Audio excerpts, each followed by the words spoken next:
What a third nation, by the way, is Libya as well. Libya is, while no one is watching, under the cloak, is trying very rapidly to build an atomic bomb capability. So you have here now three nations. Not surprisingly, all three have been implicated in the past in terrorist activity using the clandestine means of terror and proxies.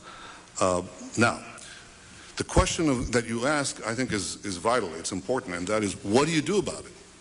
You can fight all of them. You have to dismantle the network, and the question is, do you dismantle all of it at once? No, you didn't. The first thing you did in facing after the wake-up call on September 11th was that you took on the first regime, the obvious regime that had directly perpetrated that catastrophe. You removed the Taliban regime and you scattered Al-Qaeda, although it has not been completely destroyed yet. Now the question is, what's your next step? Knowing that three of these nations are developing nuclear weapons. This is not a hypothesis. It is fact. Iraq, Iran, and Libya are racing to develop nuclear weapons. So now what is the next step? I believe that the next step is to choose. It's not a question of whether you have to take action, choose the right one. But what kind of action and against whom. I think of the three,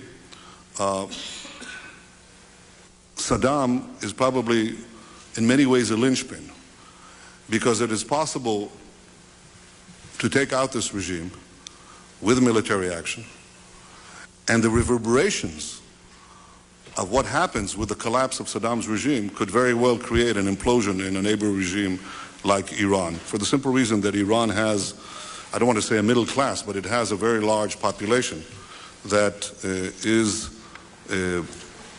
that might bring down the regime just as it brought down the Shah's regime.